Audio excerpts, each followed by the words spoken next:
I'd like to call the November 13th, 2024 meeting of the Ogden Town Board to order. Please stand for the Pledge of Allegiance.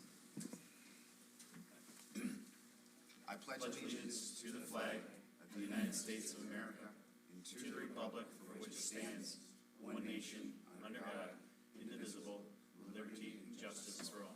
I'd ask you to remain standing for two different moments of silence. First, for reflection, prayer for our military servicemen and women serving around the world, as well as for our first responders.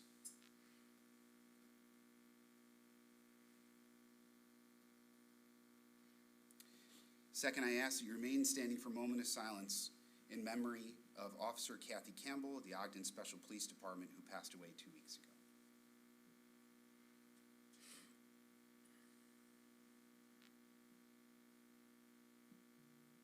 Thank you.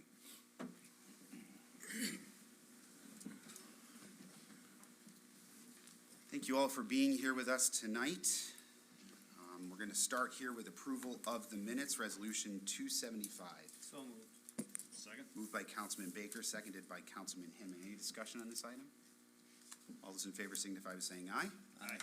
Any opposed? Item carries. Next, we have privilege of the floor. If there's anyone here that wishes to address the board at this time, we would ask that you come forward, state your name and address, and you typically say this. We may or may not engage in a dialogue, but this is more an opportunity for residents to come and speak. We may respond, we may not, but that's what that opportunity is for. So is there anyone here that wishes to address the board? Seeing none, we're going to I'm just kidding. I am told that is a joke. You got to raise your hand fast. That is a joke. I did actually want to, before we get into this, I wanted to reiterate something. First of all, that we are all neighbors, whether we believe it or not, and that the goal here is that we are seeking individual and also communal information in order to make decisions. Much of that came when we put out to the community for the better part of a year the comprehensive plan, where we asked for opinions on certain projects. What I wanted to say is that there are multiple sources of revenue that come to this town. Not as much as we'd like, but there are multiple sources of revenue. And with having a town that is surrounding a village, there's actually many additional restrictions on the funds and the funding sources that we are allowed to use per project. Much of the work that's done in the parks is a completely separate fund than the work that's done, say, in the police department. Highway department has its own fund. That said, in the highway department, there's equally general fund, part-town parks funds, and highway funds. And when we have multiple projects that require multiple sources of revenue, where it becomes complicated is the use of those funds. At the onset of basically a year ago, we released a newsletter to every resident indicating the desire for a fuel island. And to be honest, it's to restore a fuel island that we once had. At the same time, we've been talking and, oh, by the way, I should say, and that's why we started saving for that. We actually put sales tax revenue into the highway department's reserve fund for the purpose of a fuel island, having no idea, since I've never built a fuel island, neither has anybody up here, that the use of highway funds cannot be for a fuel island. And that was not something that we knew until we did our due diligence and made sure we specifically contacted the state comptroller's office to understand how we could use that. So having this reserve that we set aside for a fuel island in Fund 3, we appropriated ARPA funds for a splash pad, which technically is in Fund 2. ARPA can be used in any of the funds. When we found out that we could not use what we had saved in the highway department, what we did is we shifted funds saved there, both now and in the next year's budget, into Fund 2 to make sure that we had revenue for the splash pad. That freed up what was already allocated of ARPA funds for a fuel island. At the same time, we did not know that we were going to have additional revenue coming from the county for something like a renovation that would specifically address needs for seniors. I know that many people have said, why don't we use it for seniors? Why don't we use it for parks? Why don't we use it for this? And the answer is we're, in essence, doing 3 projects using multiple sources, and they all kind of work together in order to make that happen. Because again, ARPA was designated probably a year ago for a splash pad. And so by moving these, we're able to address all 3 of these topics. And part of the reason we're a little bit behind in the senior center project is first because the 2 different options we had prior to this were $7 million and $11 million, and we were not getting what we thought was worthy of an $11 or $7 million project. So when these funds from the county became available, thank you to Legislator Colby for advocating for that, but we were able to kind of rework our thinking on the improvements here, which are needed anyways, but additionally for senior programs. So when this board released all of the information about 4 months ago, but we'd been talking about this for 6 months, when we released that information to the public and then we listened to what was said, we directed this conversation to address I would say the scope of this fuel island to see if we can bring it under a certain amount that would allow us to afford all 3 of these projects. So we can argue that these are expensive projects. We don't even have to argue. They are expensive projects. But the reason we're articulating and moving ARPA, I can understand the argument, well, it should be this, it should be that. The truth is that all 3 of these projects work hand in hand because of maneuvering the way the state tells us we have to under general municipal law, which is what makes this difficult. So I have no problem with anyone arguing the specific amount or the use or the need, but this is months and months and months of planning to use our revenue sources in a way that effectively addresses all 3. Tonight, you see 1 item. In fact, you see 2. One that confirms funding for architectural designs for these improvements here that will address senior programs. The splash pad has already been approved, and the one that's tonight before us that specifically uses just ARPA plus some savings is the fuel island. So I just wanted to say that up front because my goal is to listen from here. And I'm half Sicilian, so I'll be half good at just sitting here listening. So, is there anyone here that wishes to address the board at this time? Thank you for allowing me to start with that.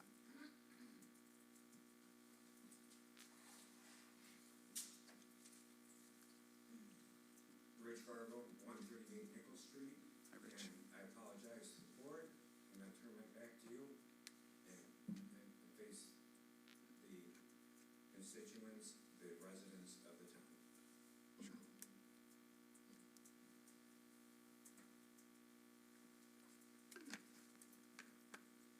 I know many of you on the South Coast on Facebook about an employee that needed emergency assistance. I am that employee. I died on a job working for the town. There were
competing interests.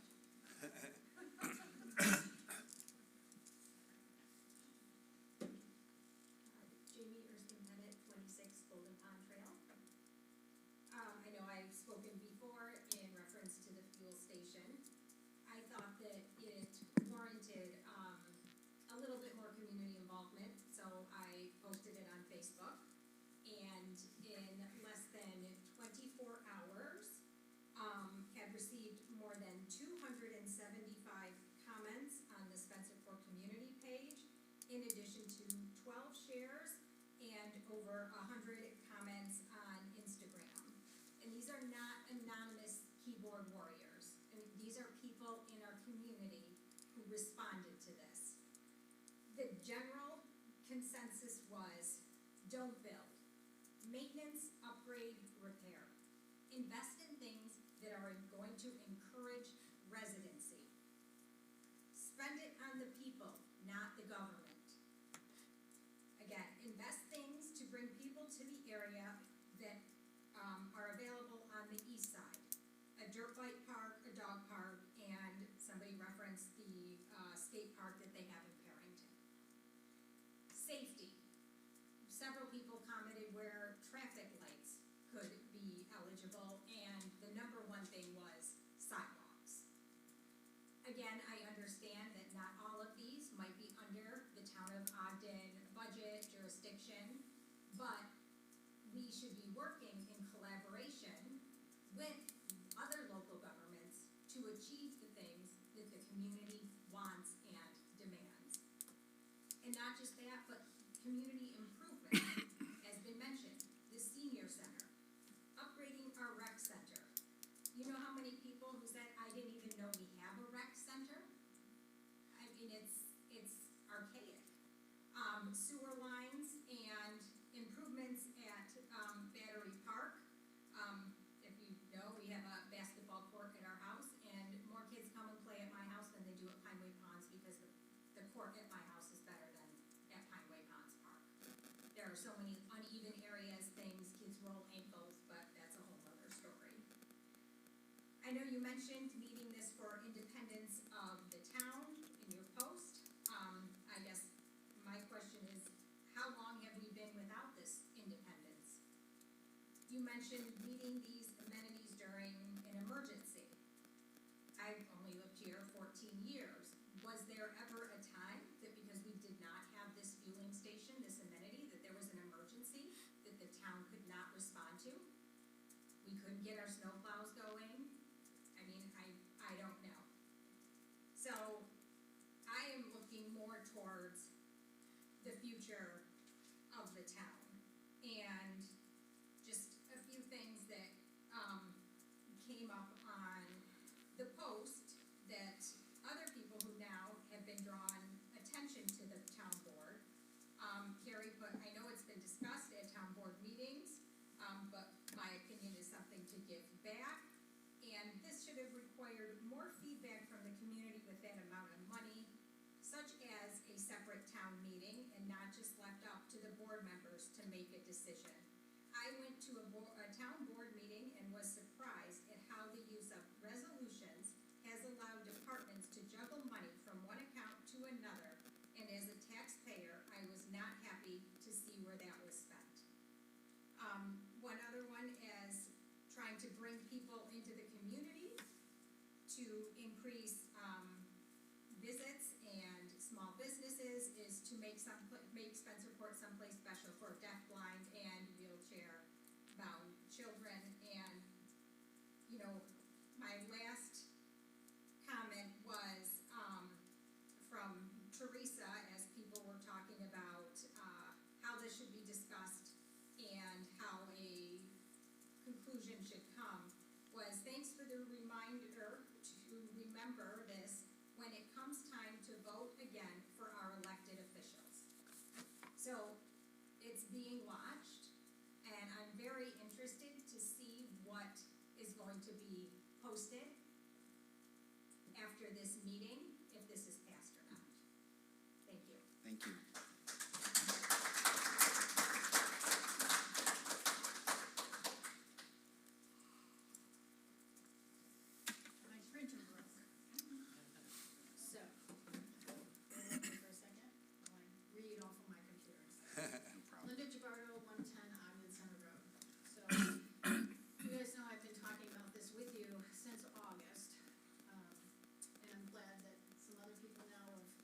joined in on the discussion, maybe not having all the information that has been presented. It's unfortunate, you know, hearing what you said, Mike, about, you know, you saved some money in the highway fund and realized you couldn't use it for the fuel station that you brought up. So you transferred that over to the splash pad. That's awesome. Love that. But that doesn't mean that it's okay to backfill that with ARPA funds, okay? In my opinion. Understood. A lot of this is my opinion. So, I'm just gonna read what I thought through last night at 12:30 at night, which is why I was yawning. Just because you can do something doesn't mean you should. And I'm sure you've all told your children that and other people. Okay? ARPA funds were intended to support communities, populations, or individuals in their jurisdiction. That's a direct quote from the government documents about ARPA. Recipients should describe how their use of funds supports the overall strategy and goals in the following areas or expenditure categories. There are 10 expenditure categories. Which ones did you guys use to justify this, using ARPA funds for a highway department? Can you answer that tonight or no? Potentially. I'm curious where you're getting this, if you're getting this from the federal government, or from GFOA, or from Google. It's not from Google. What's- It's from a legal document. I don't have that. The only reason I ask is not to be argumentative, but I too looked into where the updated document was, and I got a lot of Google sites until I found GFOA.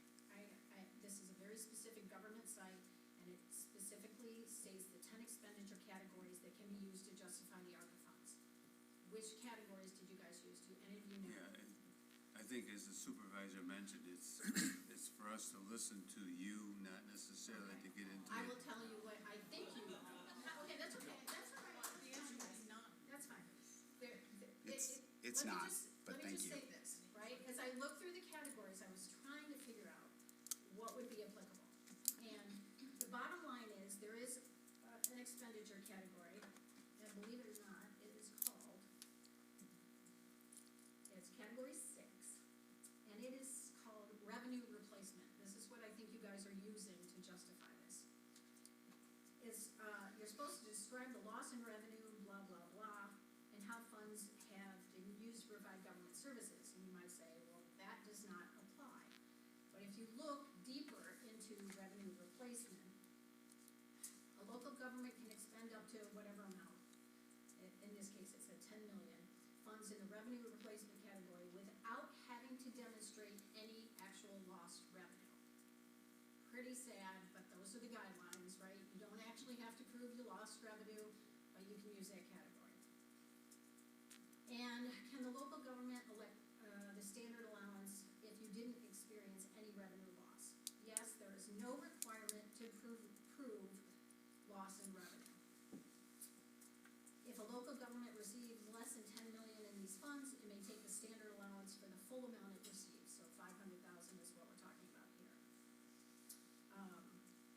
Revenue replacement category allows a local government to undertake a wide array of potential expenditures, including park improvement, purchasing equipment and supplies for local government operations, renovating public buildings and facilities, and many more. This is where the extension came in on this ARPA stuff. It widened it to basically say, hey, use this stuff for anything you want, right? Can these funds be used on capital improvement projects? Yup. They can be spent on capital improvement projects under the revenue replacement category, and no pre-approval from the Treasury is necessary to engage in capital improvement project. So I will tell you that that's how I think you justified this. Was it the intention of ARPA to use it for a highway fuel station? Absolutely not. We can all agree that that's, but you know what? Just because you can do something doesn't mean you should, right? So that's where I was going with that. So now let me talk about standard implementation methodology for projects, because that is an area that I'm an expert in, to be honest with you. I know you know me as scooping ice cream, but I have a background in system implementation. One of the first phases of a project are for users or requesters to define their pain points, This is where a project team spends a significant amount of their time because it is a common mistake to state a solution as a requirement. I've seen it many, many times. Seems to be what happened here. You came up with, we need a fuel station. That's a solution to some requirement that I have not heard articulated yet. The question for me is why? Why do you need a fuel station? All the initial reasons that you gave were refuted by me and others in this group.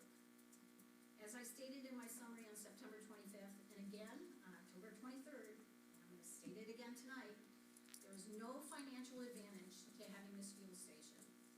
Additionally, the data that I went through and analyzed, 3 years worth of data and WEX transactions, does not support any issues with availability, convenience, or safety. So then, after we discuss this, yes, after discussing it several months, you folks privately and then publicly for the last few months, someone finally did their due diligence and realized there is not an agreement with the DOT. Oh my God, there's no agreement. So they could pull the rug out from us at any time. So let me ask you this. Is that the risk you're going with? Is that the reason? Is that the why? Because we may not be able to get the fuel? And if that is the reason why, have you penned an agreement already? A contract with the DOT? If it's such a risk, is there an agreement? Because you figured this out a month or so ago. There should be an agreement to cover you until you get your fuel station. Right? So I'm questioning, is it really that much of a risk? I don't think so. And why would you choose ARPA funds for a fuel station instead of utilizing it to benefit the citizens of this community? So again, I ask why. If the driving factor is not financial, if it is not convenience, if it's not availability, if it's not safety, what possible reason could it be that you guys are going to vote yes on this fuel station? I would ask the board members one more time to be truthful not only with the public, but with yourselves. Deep in your hearts, why are you voting yes for this fuel station? Please vote tonight with your community in mind rather than catering to a single person or a few persons who have an unjustified want and not a justified need. Thank you. Thank you.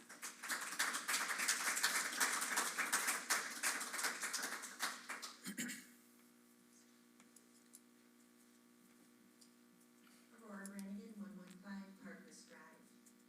I'm going to pick up right where Linda left off with the idea of exposing our community to risk. The rationale for building a town-operated gas station was rooted in having secure control over essential services. However, this very logic seems overlooked in the context of senior services, a realm where independence and access are increasingly critical given our aging population's needs. Why has the town chosen to prioritize its infrastructure projects over direct social services? When essential programming for seniors is left in the hands of contractors, we risk unmet needs and increased vulnerability. This disparity requires immediate addressal to prevent future complications, like service price disputes. Interestingly, it's not commonly known the senior center is not operated by the town, but by Sahara, a private entity, under contract. This arrangement exposes the town to potential service disruptions and cost increases, noted this year when Sahara tried to raise its service fees. By investing more in in-house senior programs and less on external contracts, the town can safeguard programming autonomy, ensuring equitable access for our senior population. I would urge you to reassess priorities, ensuring that needs of all citizens, especially our seniors, are equitably met. Thank you. Thank you. Aurora, lightning has struck. I think 100% of what you just said I am in full agreement on, and that is why we have a contract with an architect to address exactly what you said. So thank you for saying that. I appreciate that. Sir? Rich McQuilkin, 34 Prospect Street. I come as representing, but as one of the fire district commissioners. There's 5 of us, so this is just one person talking.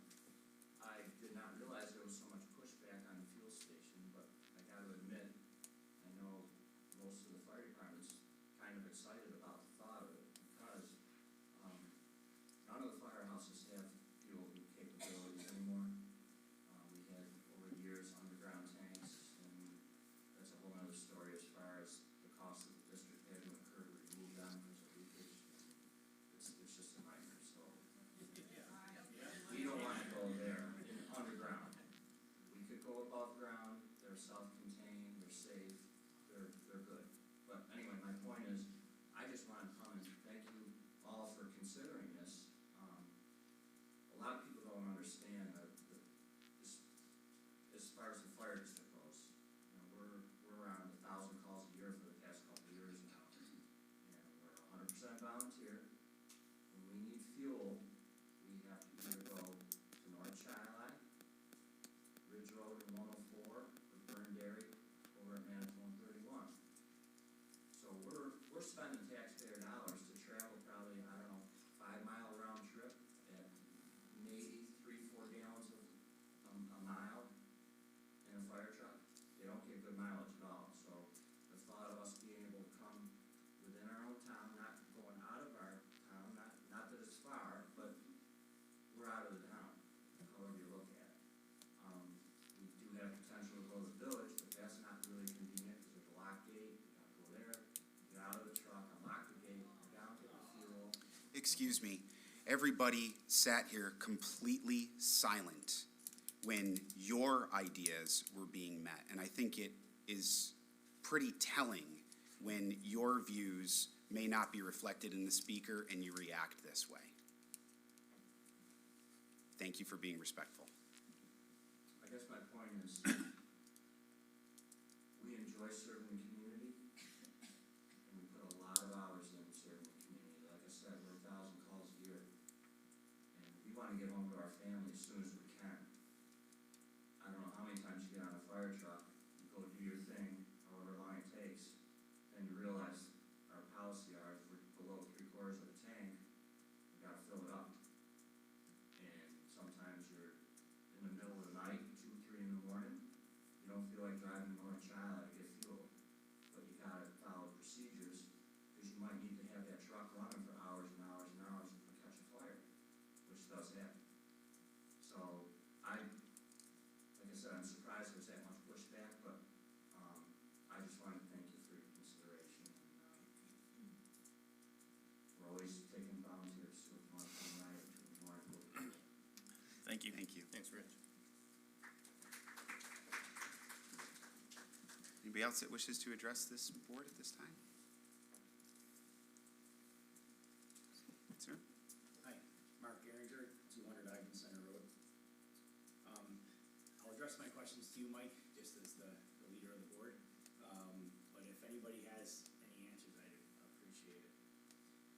Have we received a written estimate from our insurance provider as to how much a new fueling station will increase our annual premiums? Yes. Do you have that dollar amount?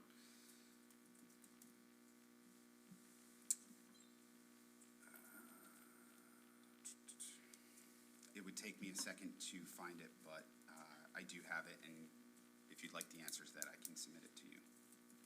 Okay. While he's looking for that, I'll ask my next question. Have we gotten an estimate for an annual maintenance agreement for the repairs on the fueling station?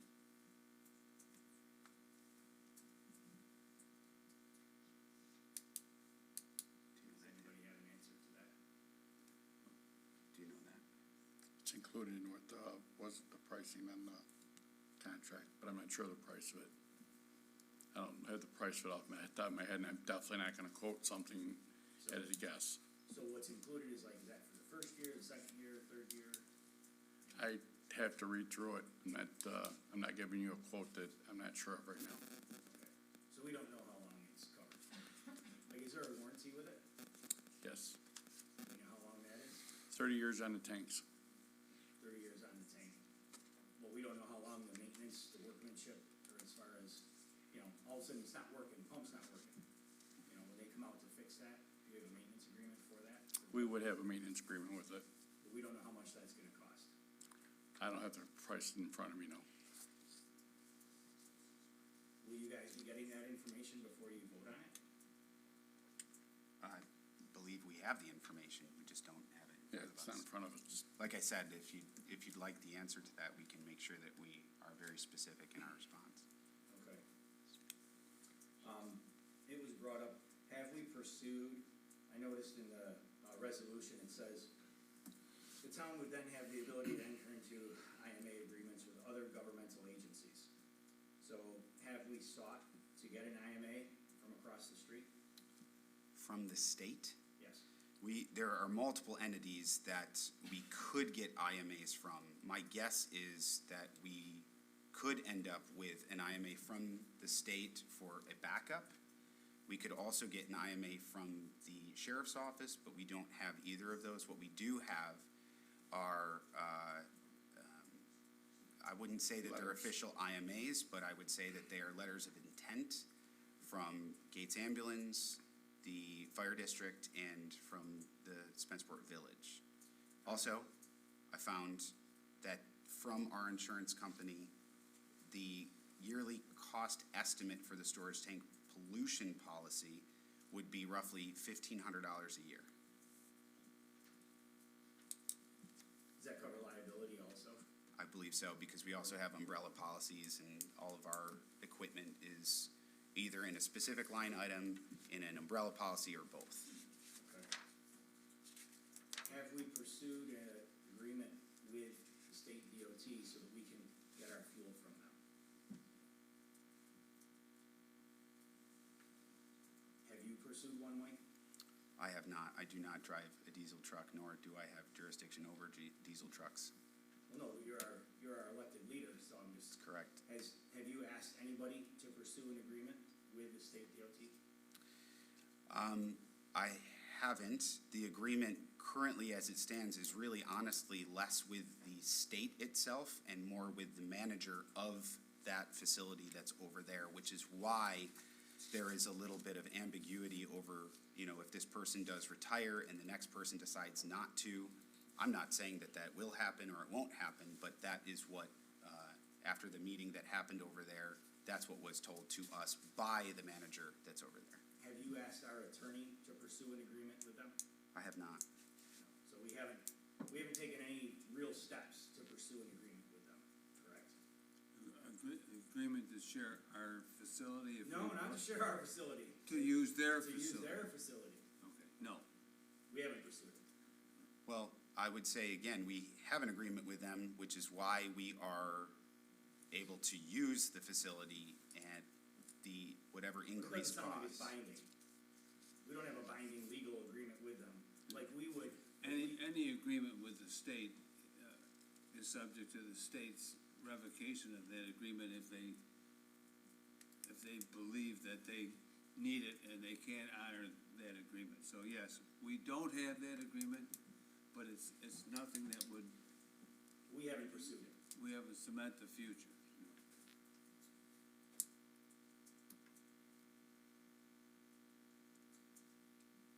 I haven't seen one advantage to the taxpayers, the people that are paying for this. Even in your resolution, there's not one stated benefit to the taxpayers. And that's just very telling that in your own resolution, it's not one benefit to the taxpayers. Can I give you one that may immediately either be something that is received or not, but it, I mean, as a former financial advisor and accountant, if you were to take aside the one-time purchase, which is obviously the biggest reason why we are here, we have annual fuel costs in each of our departments.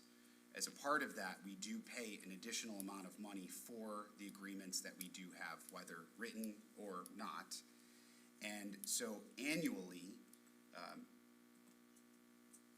my expectation is that our annual fuel costs will decrease. And again, if it's on an annual basis, the taxpayers themselves are the ones that foot the bill for any one of our annual budgets. Do you And have a so, dollar amount? well, you would basically take a look at, again, this is putting aside the cost of the entire system.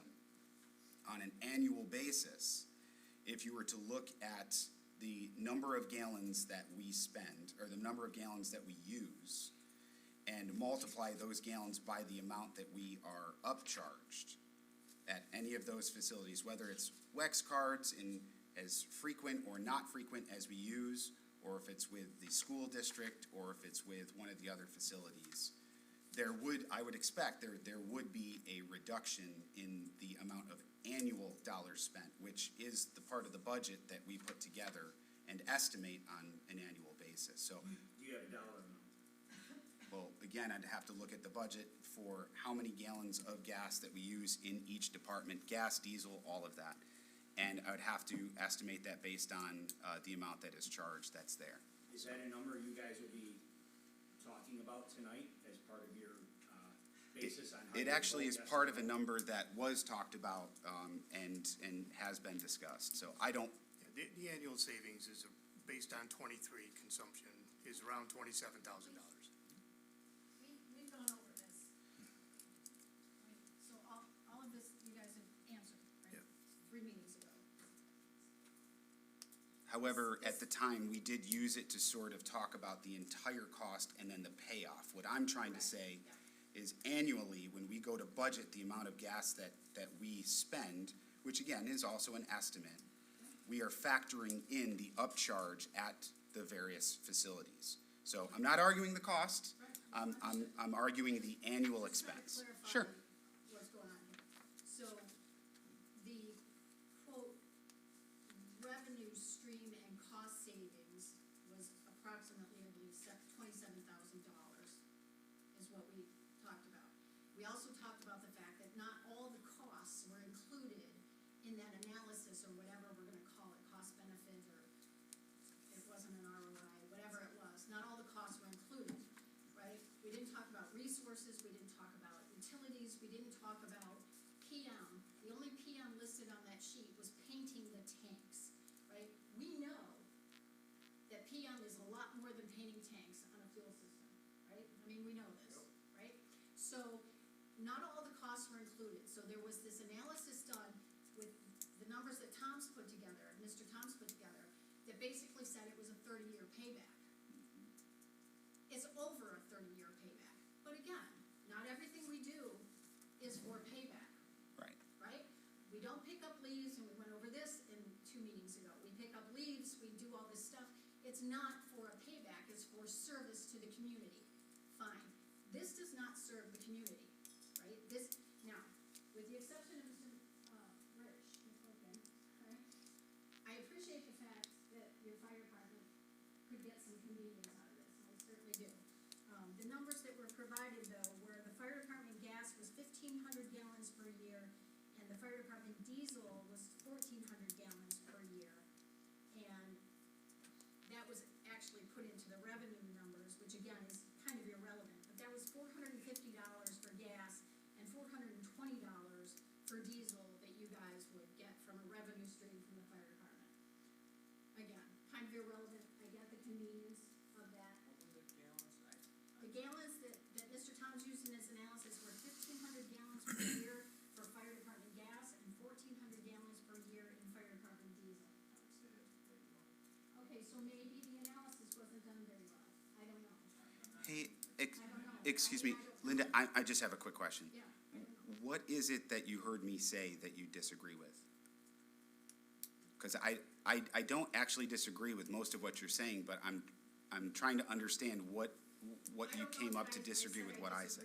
Okay, all right. I was just trying to clarify that we've gone I- through these numbers before, and there isn't really, The only number that I'm saying is that on an annual basis, when we are faced with budget constraints really passed down by both the federal and state governments that cause you, the taxpayer, to pay more, what I'm saying is that again, we can talk all day about the structure and the cost of the structure. The question was asked, what is the benefit? I'm saying when I'm the person that is starting to put together this budget and the budgetary dollars, and we look at the costs of vehicles soaring, we look at the cost of insurance, the cost of Medicare, Medicaid, all these things soaring that we have no control over. We have to find ways to balance the budget, and every penny matters. We are looking at a one-time spend from revenue that we were given by the federal government that we can use, don't have to. We could take it out of savings. We could get a bond and make taxpayers directly pay for it. What I'm saying is, in these three circumstances that we are putting forward that do address community needs, in this one situation, I understand an argument can be made for what I just said in this, but I guess really my biggest question is, if we weren't using ARPA dollars for the fuel island, would suddenly people feel better? I don't know the answer to that, but what I'm saying is, I we're. would feel a lot better. But Just here, saying, I mean, but here's the thing. If we use ARPA dollars for the splash pad, we cannot use the sales tax revenue for the fuel island. Okay. It can't be done. All right, So let's we're go- simply switching revenue streams Understood. in But order to let's go have all back three. to the very beginning, which is, why would we even have said, let's build a fuel station, instead of, let's build a new senior center, let's do this, let's do that, we got 500,000. Somebody thought that was a good idea, right? But it was a solution, again, I'm gonna repeat, it's a solution to Yeah, what?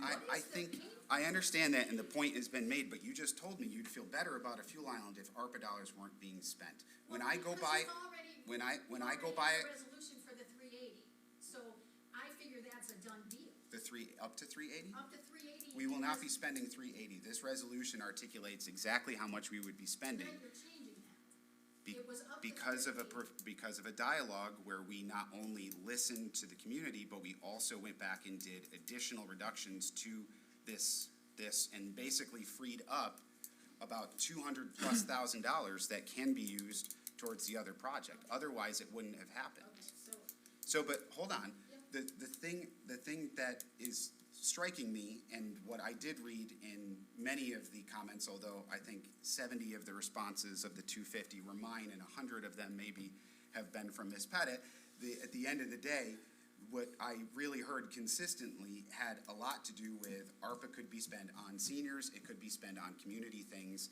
and what I'm telling you is, when I go buy a car, maybe I use part of cash that I have on hand, maybe I go out and I get a loan for the rest, whatever it is. The point is in order to take a look at all three projects, we did maneuver it, and the fact that at the end of the day that a check is signed to this thing instead of this thing, it honestly is a way to swap out revenue streams to afford this community It's a center. way to try to make everybody happy for some reason, when there is no real need for Yeah, a fuel station, right? I think, listen, I understand your point. I definitely understand your point. Let me just The talk- question that was asked by me, by the person that came up here and that asked the question, I stand behind that statement. It sounds like you don't argue with that statement. There are other points that have been made. Well, I do wanna, say Sure. that, not fully comprehending all budgetary type of stuff for this year and next year. It's a lot. I'm a layman, It's right? complicated. This thing is going to cost more each year than what was originally put in the analysis because of PM, because of the resources required, because if you're gonna put IMAs with other municipalities, somebody's gotta invoice them and track what they, there's gotta be some kind of tracking of that. There are costs associated that were not considered. So this whole, I'm gonna save money by not spending the extra 30 cents a gallon by going over to the DOT or to Burn Dairy or whatever, gets blown away by the other costs of this thing, the yearly recurring costs of this. And so, Yeah. you're not gaining anything. I think you have two points that I think you're trying to make. Why is it, Oh, you almost said good. why is this project one of the three projects that they're shifting monies around to address? Why is it even one of the three projects? Right. Number one. Correct. And number two, in terms of if the board put it in one of those three projects, that your position or your stated position is there really isn't no community benefit, and all of the costs, the associated costs have not been factored into that. Thank you And for reiterating. if they took one of the projects, the fuel island, and took it away, and allocated 50/50 to the senior center and the splash pad, the senior center's gonna have reoccurring costs as well. Maintenance, upkeep, repair, electricity, and so is the other. So all of those things go into this board's making educated decisions about, number one, the projects that would benefit the community, number one, and number two, doing the best they can to assess what the future impact of these projects might be. And they all have those unassociated or undescribable presently additional costs. This building, Everything has you know how much recurring money the costs. town Of course has? it does. Nobody's arguing that. Huh? Nobody's arguing that everything in the world has recurring costs, of course. Well, it no, but you're bringing the point up that it's not, you don't see the reason for why, I think you. Why do a capital project we don't need is the bottom line. Then That's, we have recurring costs forever that we never need to start. okay, well taken, thank you. Thank you for listening. Of course, Linda. I just, this is something I'm very passionate about, obviously, because I've been here since August, put a lot of time into this. I just don't get it. Understood. Thank you.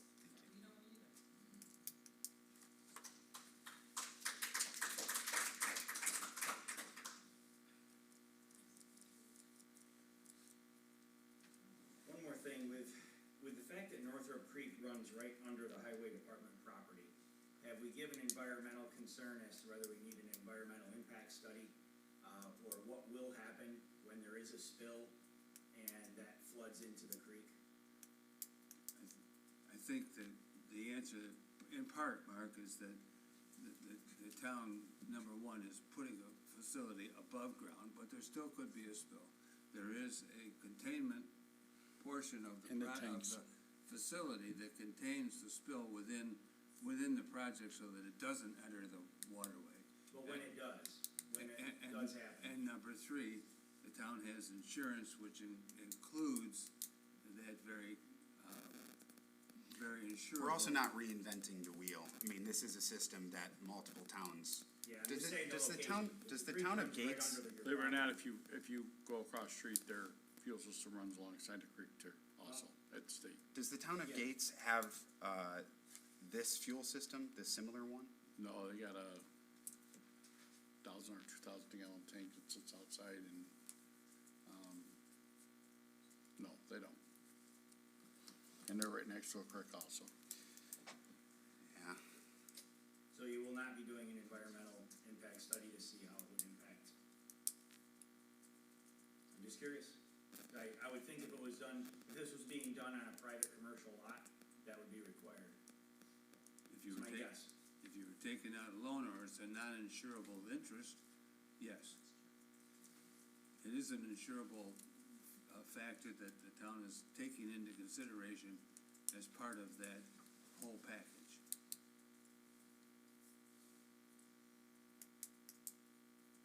Will you pursue an agreement with the state to get fuel from them? To be honest, I think it's a great idea in the meantime, if they're agreeable to it. There's no real actual reason not to. I mean, we haven't had one for whatever the number we were kicking around, 17 years since we've had our own fuel, or 20 years, whatever. But we haven't had one for all that time, and all of a sudden, and I gotta believe all those town boards over all those years saw it as a savings to our town to not do this project. So 17 or 20 years of board decisions saw it as a savings to not have our own fueling station and just go across the street. And all of a sudden, you guys have decided, it appears, that that is something that's good for the town people. That's the biggest shock. So, thank you. Thank you. Thank you.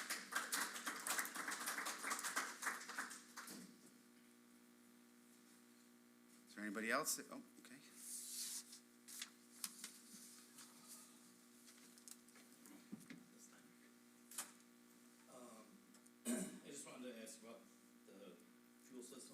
You're- Dave Ryan, 39 Sandstone. Thank you, sir.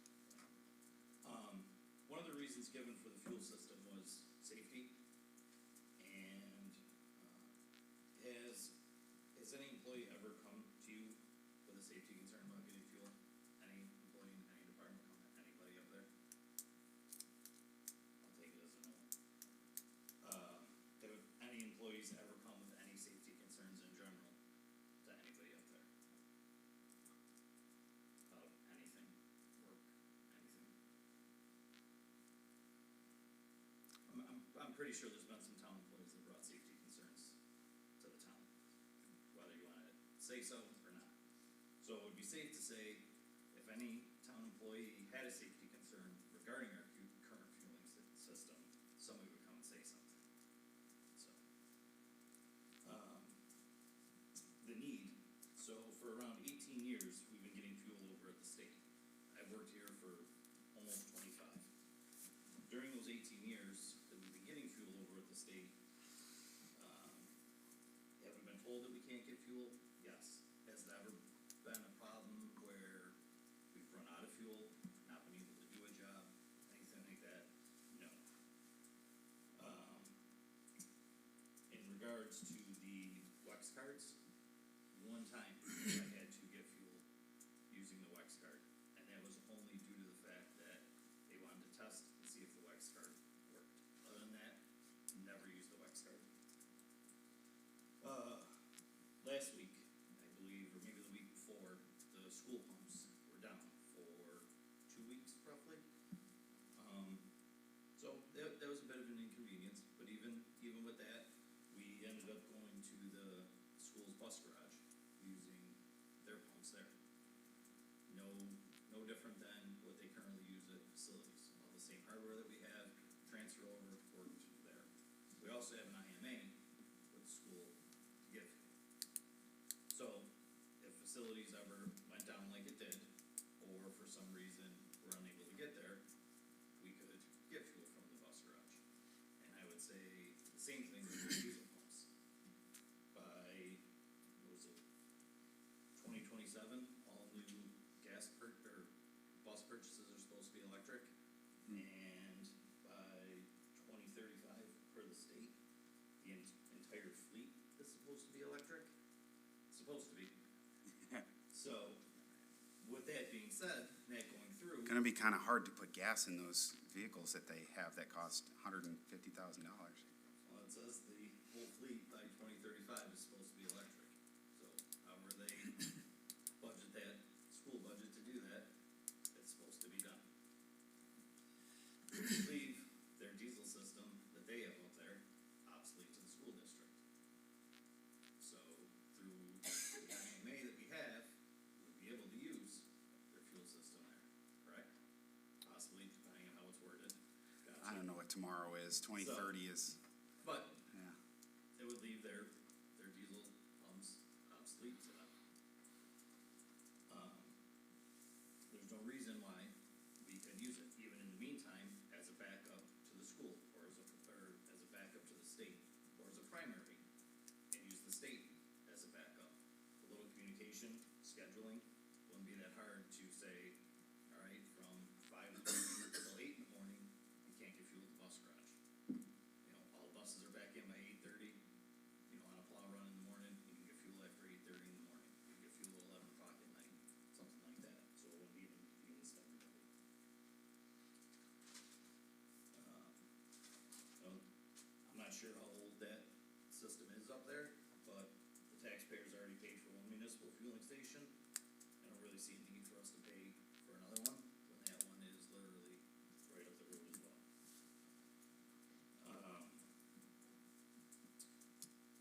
For the system that we're looking at it's two 6,000-gallon tanks at a cost of $190,000 for just the tanks alone, and $30,000 for the DEF tanks. As long as I read the quote correct, it was. Do we have any idea how much DEF we use in a year?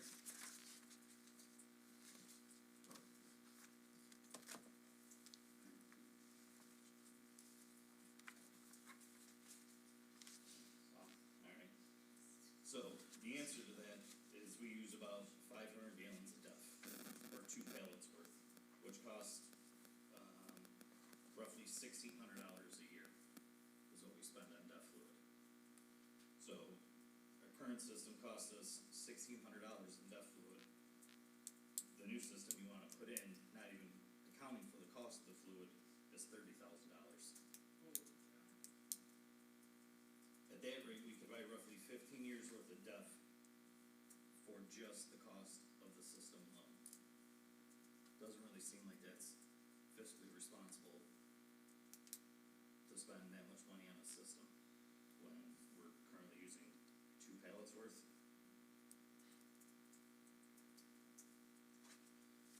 For the diesel, we know how much diesel the town uses in a year, but I'm not sure if anyone knows what the highest gallons of diesel used in a month has been. Through a FOIL request, we found out that in March 2023, that was 3,000 gallons, which averages out to be about 750 gallons a week. The state gets fuel, or filled one time a week, and it's sometimes twice a week. Why do we need a 6,000 gallon tank when we only average 750 gallons a week on our highest used month? Again, doesn't seem fiscally responsible to spend that much money on a tank that size if we're only using 750 gallons on average a week. In a previous board meeting, we were told that we were the only town to share a fueling site with the DOT. I would also say to that, we're probably the only highway department across the street from the DOT. Also, from what, to the best of my knowledge, we would also be the only highway department that I'm aware of that is putting a canopy over proposed fuel site at the cost of $75,000. Well, some type of fueling station might be a good idea. One built at this level and at this cost is not. Recently, an employee was at the town of Hamlin and noticed they have an above-ground fuel station similar to what's at the state DOT, minus the DEF system. It's one 3,000 gallon diesel tank and one 1,000 gallon gasoline tank. The total cost for that, $30,000. They're unable to provide a price that goes, the price of the gas tank, but the diesel tank costs $10,000. So if we say the gas tank was roughly the same cost as the diesel tank, that entire fuel system costs $40,000 compared to the system that we want to pay $675,000 for. The proposed fuel island is wasteful and extravagant and nothing more than a showpiece. In the interest of community, fiscal responsibility, I urge you to strongly consider alternative ideas to the one that's been proposed to you. A fuel station is not a bad idea. This fuel station is a bad idea.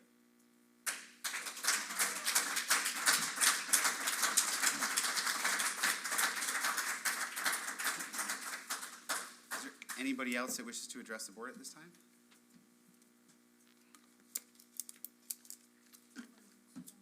Okay. Just thinking about what you said there, Mike, about what I disagreed with before, the new Toilet 110 on Vincent Road. I think it was the last meeting you said that the town does the IMAs with other places, not the highway department. And then I think, Dan, you said something to the effect of, we have an agreement or something. There is no agreement. There is absolutely no written agreement. I think we're, just so that we're all clear on that. I did a FOIL request. There is no, With the state. with the state DOT, there is no Right. IMA, which means that should have been penned as soon as we found out that there wasn't one. That's all. Thank you.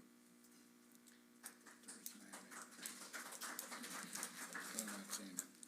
Okay, thank you all. I will close the privilege of the floor, and we will move to reports and remittances. Resolution 276. So moved. Second. Moved by Councilman Tom, second by Councilman Baker. Any discussion? All those in favor signify by saying aye. Aye. Any opposed? Item carries. Then we have Town Audits Resolution 277. So moved. Second. Moved by Councilman Tom, second by Councilman Baker. Any discussion? All those in favor signify by saying aye. Aye. Any opposed? Item carries. We've got a number of things here in correspondence, and from there, I will move to reports from town officers. Give me 1 second. Pulling it up. keep it short here. There was a number of activities that took place over the last 2 weeks, including being able to attend a life-saving award ceremony that the chief had put on. Again, very grateful to see Mr. Vargo, and very great, and now that you said it was you, I'm calling, saying you out for it. Understood. Thank you. And of course, to the individuals that performed those life-saving actions. Very great ceremony, Chief, thank you.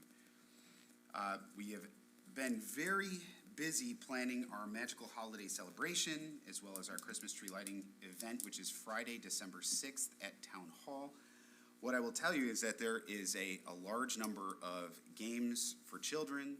We will have the actual Only Santa here for photos, obviously, and we will have a myriad of crafts for kids, and really be utilizing Town Hall for that. It actually should be a very fun event. It's the first time that we're doing this as opposed to the Reverse Santa Parade, but we will still have vehicles with lights and Town Hall with lights all set up. It should be a really wonderful event. I did attend the Brownie Troop 60283 to teach them about government for democracy, and it was terrifying. It was a whole bunch of was it third grade or fourth grade young ladies who you cannot start a conversation with. Let me tell you about the government. And so we talked about how they could get, they brought up topics, and they brought up how to get free ice cream in the school. And so we talked about that, and they all voted yes when they thought they were getting free ice cream. And then I said, okay, well, what if half of you had to pay for this half's free ice cream? And the votes came in slightly different after that. But I learned a lot, more than I think that I taught, but it was a treat, and I'm grateful to have given those democracy brownie badges to those young ladies. Attended the Veterans Day celebration at the Ogden Senior Center and their harvest party at Boucher Lodge, and we just had the Peace Pole dedication ceremony in the village of Spencerport. Thank you to the mayor and the deputy mayor and the Rotarians that put all the work and effort into that. We continuously have conversations regarding our splash pad, the timelines, who's going to be doing what, and how we're going to go about not just the deconstruction of the current system, but the timing surrounding electric, the new pump house, the concrete pours, the features being ordered, and all of that. It's a pretty big undertaking, but we've got a good timeline for making that happen. And then we continue, even as of today, working on the floor plans for the recreation renovation to benefit senior programs. The biggest thing is trying to identify how to divide one of those multi-purpose rooms so that we technically have 3 multi-purpose rooms. The bathrooms, the office space, the storage space, the kitchen area, all of that is pretty well set up, but that's really the last piece. And then from there, waiting on the architect to really put together bid specs to put out into the public that says we need this much of this and that, and then have an actual public bid on that. So those are some of the really major things that we've been working on and continue to work on every day. Thank you, Councilman Baker. Just real short, I want to echo what you said earlier about attending the Community Service Award ceremony here at Town Hall from the police department, recognizing our police officers and our highway workers on the commendable actions that they performed during that day. And I'm very heartened to know that we have such prepared people, employees, that are able to do what they did at a moment's notice. So that's very commendable for them. Want to wish a happy Veterans Day. I know it was on Monday, but any veterans out in the audience, thank you for your service. As a once Air Force brat, I applaud the 1% that decide to raise their right hand and pledge allegiance to the United States military. And lastly, I, like half of America and the majority of voters in the town of Ogden, welcome our 47th President of the United States, Donald J. Trump. looking forward to attending his inauguration in January, so that's it. Thank you, sir. Councilman Gerbino is not here. Councilman Hinman. Yeah, so I had this week at the zoning board, it was a really interesting meeting. I heard about that. It was one of the few things that came up, but Sue's gonna have the pleasure of going to this one resident's house to look at their 300 plus or minus ball pythons that they have on their property. It is not allowed to be on their property, but. That's not a brand of car. Those are snakes. Yeah, so. At least it's not a chicken. Yeah, it's not a chicken, but, it's not chickens we're dealing with. We're dealing with big snakes now, but she's gonna have to go do that, and Sue is not very fond of snakes, so it's gonna be Who a is? difficult thing, so. But, I just thought that was an interesting that we had to do. Other than that, that was all I had to report. That's the typical business we deal with, by the way, not these fuel islands. Councilman Toms. Yes, thank you. I attended the American Legion's Veterans Day services last Monday. Was well attended by some of the local vets that are also members there. And I also worked their turkey raffle a couple weekends ago where they raised a little under $4,300 for the Sons of the American Legion. That's all I have. Great. Highway Superintendent Dan Wolf. No report. Town Clerk Noel Burley. We have surrendered all school taxes, so the county is dealing with the schools to try and collect the last bit of the money, and we've already started prepping for town and county taxes. Very good. Town Attorney Dan Schaum. I just want to recognize tonight that one of our long-standing town justices has tendered his resignation. Well-deserved retirement from that service. Excellent town judge, excellent attorney, and served the town well. Veteran as well.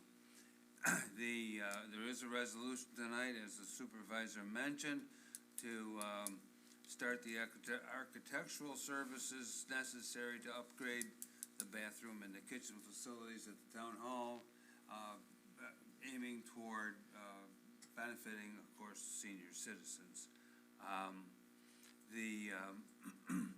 There is a resolution tonight. The town and the county have an ongoing agreement concerning town services on county roads, and the resolution tonight is to approve the increase in the reimbursement to the town for what they call fringe benefits, over and above the vehicle cost and the man-hour cost, but the costs associated with furnishing that services to the county on county roads by the town highway. The splash pad discussion that was also mentioned is a subject of ongoing activity by the town board concerning upgrading the entire facility, as was mentioned with respect to the proposed fuel station. The splash pad that was installed many years ago, and it's to the point where the surfaces and the facilities need to be basically almost replaced entirely. And I want to thank Tony Mattia and the Recreation Department and honchoing up all of that activity to try to get that moving forward. Lastly, the town is entering into a new agreement concerning GIS services. It's a very expanded service that the town uses routinely now, which we didn't have not that many years ago, and it's for the benefit of everyone in the town who may need to have that assistance. That's it. Very good. There being no other unfinished business, I'll ask the clerk to read new business. Resolution 278, appointing Christopher Mears as acting town justice effective January 1, 2025, to serve out the remainder of the unexpired term of retired town justice David Moranti. So moved. Second. Moved by Councilman Baker, seconded by Councilman Hinman. Any discussion? All those in favor signify by saying aye. Aye. Any opposed? Item carries. Congratulations, sir. Congratulations. Before you read the next item, this is to, as the item states, to complete the remainder of the term left vacated, at which time that there will be an election for that position. So congratulations to you and your wife as well. Thank you for being here. Next item, please. Resolution 279, authorizing Ogden Town Supervisor Mike Zale to execute a short-term professional service agreement with Labella Associates for GIS and stormwater reporting systems. So moved. Second. Moved by Councilman Hinman, seconded by Councilman Baker. Any discussion? All those in favor signify by saying aye. Aye. Any opposed? Item carries. Next, please. Resolution 280, authorizing Ogden Town Supervisor Mike Zale to execute a contract with NW Contracting and Blue One Energy Equipment for the installation of a fuel facility and designating the use of ARPA funds and general funds capital reserve. So moved. Second. Moved by Councilman Baker, seconded by Councilman Hinman. Any discussion? All those in favor signify by saying aye. Aye. Any opposed? Item carries. Next, please. Resolution 281, authorizing Ogden Town Supervisor Mike Zale to execute contracts with R Options and ComSource Inc. for the upgrading of the audio-visual systems in the training room and map room of the Ogden Highway Building. So moved. Second? Moved by Councilman Baker, seconded by Councilman Toms. Any discussion? All those in favor signify by saying aye. Aye. Any opposed? Item carries. Next, please. Resolution 282, amending the funding source for Resolution 255 of 2024. So moved. Second? Moved by Councilman Hinman, seconded by Councilman Toms. Any discussion? All those in favor signify by saying aye. Aye. Any opposed? Item carries. Next, please. Resolution 283, authorizing Ogden Town Supervisor Mike Zale to execute an agreement with Monroe County for municipal senior youth congregate programming funding. So moved. Second. Moved by Councilman Toms, seconded by Councilman Baker. Any discussion? All those in favor signify by saying aye. Aye. Any opposed? Item carries. Next, please. Resolution 284, approving the form and amount of the bond from the Travelers Casualty and Surety Company of America for the receiver of taxes, town supervisor, and the finance director in the amount of $250,000. So moved. Second. Moved by Councilman Hinman, seconded by Councilman Baker. Any discussion? All those in favor signify by saying aye. Aye. Any opposed? Item carries. Next, please. Resolution 285, promoting Jeanette Vogler to the provisional position of full-time assistant assessor. So moved. Second. Moved by Councilman Tom, seconded by Councilman Hinman. Any discussion? All those in favor signify by saying aye. Aye. Any opposed? Item carries. Next, please. Resolution 286, promoting Jonathan Preston to the provisional position of full-time recreation leader. So moved. Second? Moved by Councilman Baker, seconded by Councilman Toms. Any discussion? All in favor signify by saying aye. Aye. Any opposed? Item carries. Next, please. Resolution 287, authorizing Ogden Town Supervisor Mike Zale to execute a contract between the Town of Ogden and Benefit Resources, Inc. to provide administrative services for benefits. I'll move that. Second? Moved by Councilman Hinman, seconded by Councilman Toms. Any discussion? All those in favor signify by saying aye. Aye. Any opposed? Item carries. I'd like to make a motion that we move to executive session to consult with our town's attorney and discuss employment history. Second. All in favor? Aye. Okay, we are